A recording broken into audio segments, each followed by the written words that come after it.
कक्षा 12 के सभी विद्यार्थी ध्यान दें। कक्षा 12 में हमारा लेसन 2 चल रहा था, तो लेसन 2 का ये 5वां वीडियो है। इससे पहले चौथा वीडियो नहीं देखा तो वो देख लीजिएगा, क्योंकि ये उसी से आगे का पार्ट है। उससे पहले यानी कि चौथे वाले वीडियो में मैंने आपको कराया था वैद्युत द्विध्रुव की अक्षीय स्थिति में किसी बिंदु पर वैद्युत विभव का व्यंजक। आज उसी से अगला डेरिवेशन है कि वैद्युत द्विध्रुव की निरक्षीय। ध्यान से समझिएगा, मैं यहाँ पर क्या बोल रहा हूँ। हमारा एक रेड वाला मार्कर कहाँ गया? चलो कोई दिक्कत नहीं मिल रहा था, ये रहा गया। निरक्षीय स्थिति में किसी बिंदु पर वैद्युत विभव, दो चीजें हैं यहाँ पर कि वैद्युत द्विध्रुव की निरक्षीय स्थिति में किसी बिंदु पर वैद्युत विभव का व्यंजक हमको निकालना है। ओके, चलिएगा। तो हम थोड़ी सी थ्योरी लिखेंगे हम, थोड़ी सी, ज्यादा नहीं, थोड़ी सी। ऐसे समझ लीजिए, जो इससे पहले वाली जो वीडियो थी उसमें जितनी थ्योरी थी उतनी की उतनी ही थ्योरी लिखनी है। बस वहां पर अक्षीय था, उसकी जगह पर निरक्षीय कर देना है बस, और कुछ नहीं करना।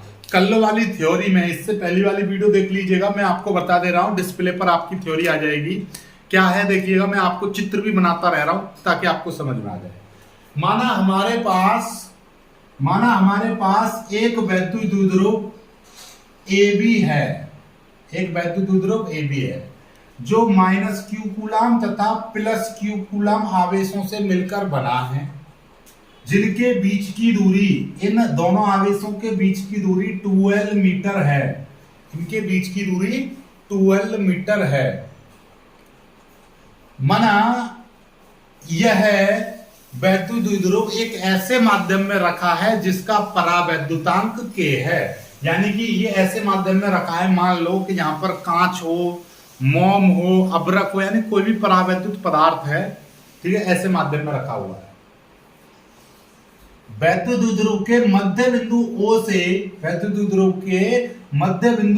से निरक्षीय का मतलब ऊपर की साइड में, निरक्षीय स्थिति में R दूरी पर एक बिंदु P है जहां पर हमको वैद्युत विभव ज्ञात करना है। इतनी थ्योरी लिखनी है आपको केवल। ओके, समझ में आ गया होगा।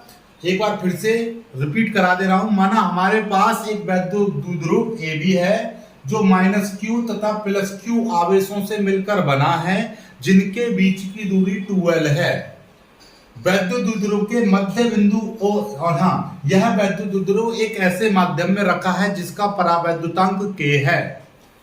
वैद्युत द्विध्रुव के मध्य बिंदु O से निरक्षीय स्थिति में R दूरी पर एक बिंदु P है जहां पर हमें वैद्युत विभव ज्ञात करना है। ओके, बस। तो ये वाला चित्र ये हो गया। अब हम इनको मिला दें, इस तरीके से इनको मिला दें तो इस तरीके का आपको चित्र दिखाई देगा। ये R दूरी पर यहाँ पर ये वाला बिंदु P है। ओके, चलिएगा, बस इतना काम करना है आपको। अब इस वाले बिंदु पर हमको वैद्युत विभव ज्ञात करना है। ओके, चलिएगा। अब हम इसके लिए वैद्युत विभव ज्ञात करेंगे, तो यहाँ पे हम सबसे पहले यहीं से स्टार्ट करेंगे। इस माइनस के कारण, पहले हम इस प्लस के कारण निकालेंगे। चलो, यहाँ पे निकाल ले रहे हैं हम +q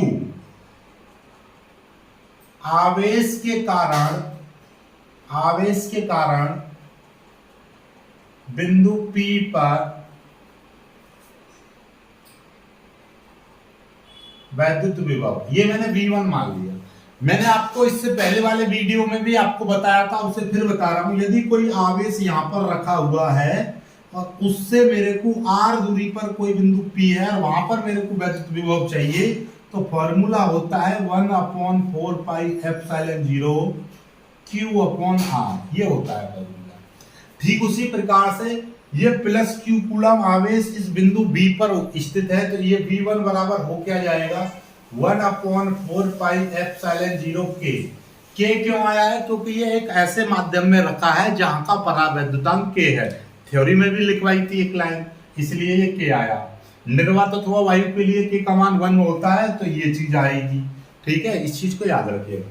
इनटू Q, यानी कि आवेश क्या है, प्लस का आवेश है, कोई दिक्कत नहीं है। प्लस आवेश को लिखो या मत लिखो भाई, प्लस का आवेश लिखो या प्लस लिखो, कोई दिक्कत नहीं है।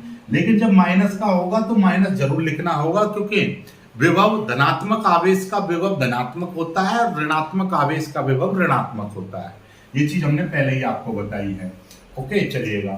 तो इस फॉर्मूले के अकॉर्डिंग 1/4πε0 के लगा दिया है क्योंकि परावैद्युतांक है। Q/R, दूरी कितनी हो जाएगी, दूरी देखिएगा, ये प्लस Q कूलम आवेश बिंदु O B पर रखा हुआ है और हमको इस P बिंदु पर चाहिए, तो BP दूरी कितनी हो जाएगी, BP। ओके, अब देखिएगा ध्यान से, मैं आपको यहां पर V1 बराबर 1/4πε0 के Q/BP, BP की वैल्यू कैसे निकलेगी, ये चीज सबसे ज्यादा इंपोर्टेंट रहती है।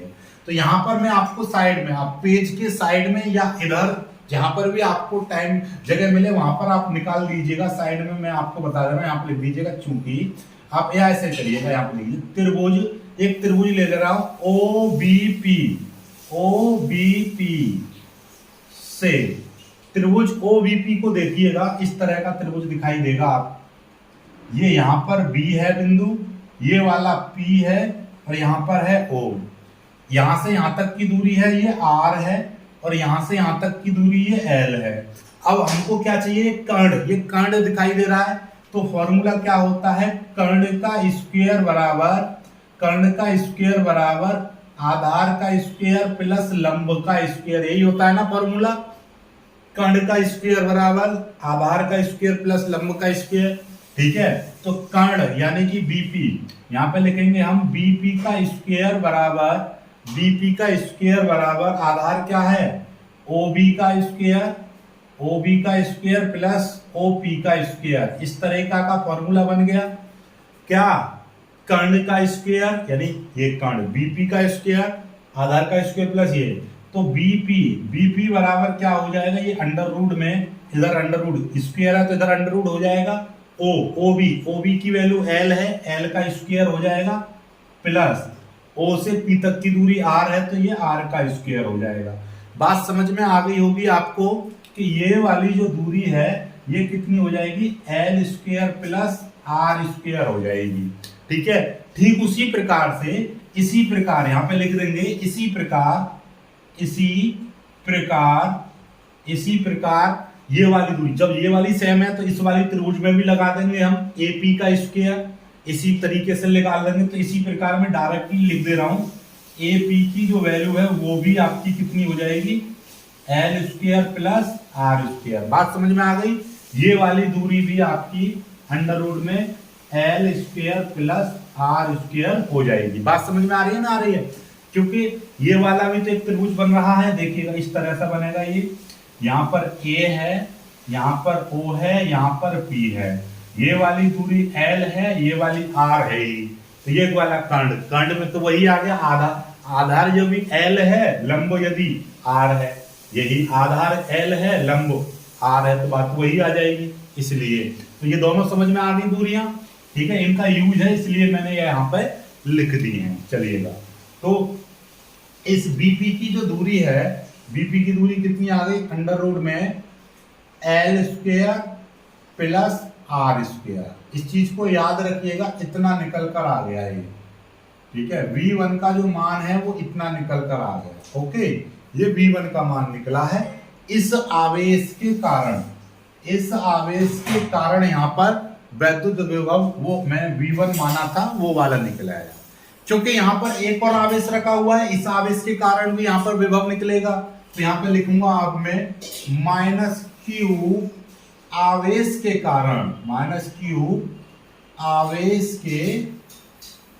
कारण बिंदु P पर वैद्युत विभव, ये मैं V2 मान ले रहा हूं, कोई दिक्कत भाई, ये आपका इसके कारण आपने माना V1, तो इसके कारण मैं V2 मान ले रहा हूं। V2 का फॉर्मूला क्या हो जाएगा, फॉर्मूला वही है 1/4πε0 के, यहां पर आवेश कैसा है, मैंने क्या बताया था, ऋणात्मक आवेश का जो विभव होता है वो ऋणात्मक होता है, इसलिए ये माइनस लगाया है, अपॉन दूरी कितनी होगी, यहां से यहां तक की दूरी, यानी कि ये वाला आवेश इस A बिंदु पर रखा हुआ है A, और इस वाले बिंदु पर हमको वैद्युत विभव चाहिए तो AP हो जाएगा, और AP की वैल्यू कितनी है ये आपको मैं बता ही चुका हूं, तो 1/4πε0 -Q अपॉन नीचे क्या हो जाएगा, अंडर रूट में L square plus R square, कितना हो गया, ये आपका V2 की वैल्यू निकल आई। अब हम क्या करेंगे, बिंदु P पर परिणामी विभव मानेंगे। माना बिंदु P पर परिणामी विभव V है, तब क्या हो जाएगा, V बराबर V1 प्लस V2। V बराबर, V1 का मान रखिएगा, V1 का मान कितना है, V1 का मान ये है 1/4πε0k Q upon under root में L square plus R square. ध्यान से समझिएगा, और ये प्लस और ये V2 का मान कितना है 1/4πε0k minus Q upon under root में L square plus R square. ध्यान से समझिएगा, ये आपका माइनस का है, ये वाला माइनस यहाँ पर लग जाएगा। तो देखिएगा, चलो यहाँ पर लगा दे रहे हैं, तो क्या हो जाएगा जरा देखिएगा, V बराबर हो जाएगा 1/4πε0k और Q अपॉन अंडर रूट में L square plus R square, फिर माइनस हो जाएगा, और ये वाली वैल्यू भी ऐसे है 1/4πε0k और Q अपॉन अंडर रूट में L square plus R square, इस तरह से आ जाएगा ये। अब मुझे ये चीज दिखाई दे रही है कि जितना ये मान है उतना ही ये वाला मान है, यानी कि x माइनस एक्स, इससे ये कट जाता है तो 0 आ जाता है। ठीक उसी तरीके 1/4πε0k Q upon under root में L square plus R square, फिर minus 1/4πε0k Q upon under root में L square plus R square, यानी कि ये वाली वैल्यू और ये वाली वैल्यू सेम है, बीच में माइनस लग रहा है, तो ये आपस में क्या हो जाएंगी, कट जाएंगी। ये पूरी वैल्यू आपस में कट जाएंगी, तो V बराबर 0 आ गया, V बराबर 0 आ गया। तो यहां पे लिखेंगे अतः सिद्ध होता है कि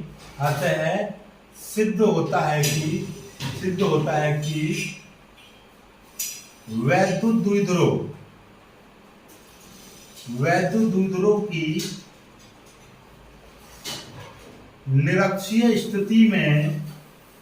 द्विध्रुव की निरक्षीय स्थिति में वैद्युत विभव शून्य होता है। ये चीज यहां से सिद्ध हो गई। ठीक है, कभी कभी क्वेश्चन आ जाता है कि सिद्ध कीजिए कि वैद्युत द्विध्रुव की निरक्षीय स्थिति में किसी बिंदु पर वैद्युत विभव का मान शून्य होता है। ये चीज तो इस तरह से ये शून्य सिद्ध हो गया। ठीक है, चलिएगा, इससे पहले वाले वीडियो में मैंने आपको बताया था कि वैद्युत द्विध्रुव की अक्षीय स्थिति का जो फॉर्मूला था उस पर आधारित न्यूमेरिकल कैसे आता है, वो मैं अभी सिखाऊंगा। पहले यहां तक स्क्रीनशॉट लीजिए। क्वेश्चन एक इस तरह से दे रखा है, जरा ध्यान से देखिएगा कि एक वैद्युत द्विध्रुव से 4 सेंटीमीटर दूरी पर वैद्युत विभव ज्ञात करो यदि वैद्युत द्विध्रुव आघूर्ण 8 × 10⁻⁻6 कूलाम मीटर है। अब देखिएगा क्वेश्चन क्या कह रहा है, ऐसे समझिएगा, वैद्युत द्विध्रुव से 4 सेंटीमीटर दूरी पर अक्षीय स्थिति में, यहां पर ये चीज और डाल दीजिएगा, अक्षीय स्थिति में, ठीक है, अक्षीय स्थिति में वैद्युत द्विध्रुव ज्ञात करो। ओके, कोई दिक्कत नहीं है। अब आपको करना क्या है ऐसे सवाल में, सबसे पहले ये देखो कि क्या चीज आपको दे रखी है। क्या दे रखा है सवाल में, सीधे सीधे एक तो दूरी दे रखी है r बराबर 4 सेंटीमीटर। दूरी का मात्रक क्या होता है, दूरी का मात्रक मीटर होता है, इसलिए इसको हम चेंज करेंगे तो 4 × 10⁻⁻2, अब ये हो गया मीटर। ओके, और वैद्युत विभव आपसे पूछा है।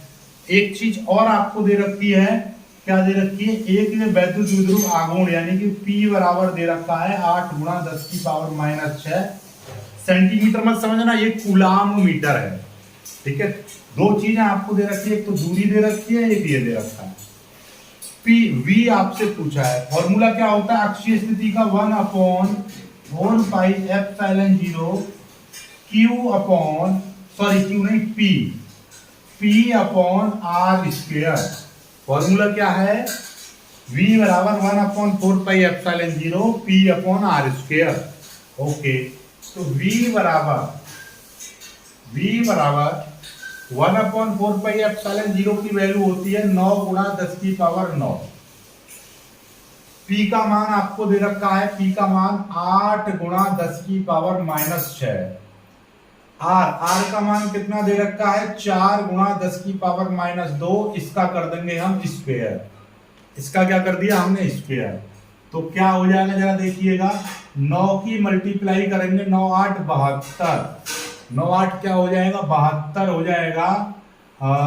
या फिर आप ऐसे लिख दीजिएगा, 9 गुणा 8 लिख दो, अभी 9 के साथ में 8 को लिख दिया, गुणा 10 की पावर 9 है, ये 10 की पावर -6 है।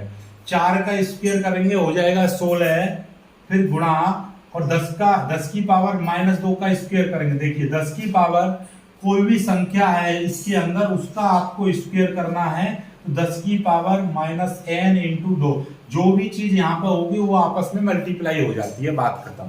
ठीक है, चलिएगा, तो ऐसे ही 2 दूनी 4 हो जाए। ठीक है, अब हम इसको काट देंगे, 8 एकन 8 और 8 दूनी 16, 2 बार कट गया, और 2 से हम इसको काट देंगे, 2 से 9 कट जाएगा, 4.5 बार, तो सीधे सीधे क्या आ जाएगा, 4.5 गुणा, देखिएगा ध्यान से, 10 की पावर 9 गुणा 10 की पावर -6 गुणा 10 की पावर 4 ऊपर चला जाएगा, प्लस के हो जाएंगे, ये माइनस का है, माइनस का ऊपर जाएगा, प्लस के 4 हो जाएंगे। 4.5 गुणा 10 की पावर 9 और 4 13 हो जाएंगे, 13 में से 6 जाएंगे तो कितने बचेंगे, 7। भाई 13 में से, देखिए आप ना समझ पाओ कोई दिक्कत नहीं, 9 में से 6 गए, 3 बचे, और 4 इसमें जोड़ देंगे, 7 हो जाएंगे प्लस के। ठीक है, V बराबर कितने वोल्ट आ गया, कितने वोल्ट आ गया, बात खत्म। 9 में से 6 गए तो 3 बचे प्लस के, और 4 ये हैं तो जोड़ दिए, इतने वोल्ट। यही आपका उत्तर हो जाएगा, यही आपका क्या हो गया, उत्तर हो गया। वीडियो को लाइक करके शेयर कीजिएगा, चैनल को सब्सक्राइब कर लीजिएगा। अब आगे के लेक्चर कल मिलेंगे आपको रेगुलर, हर रोज का आपको रात को 7 बजे हर रोज अब वीडियो मिला करेगी, बल्कि 6:45 पर हर रोज आपको वीडियो मिलेगी।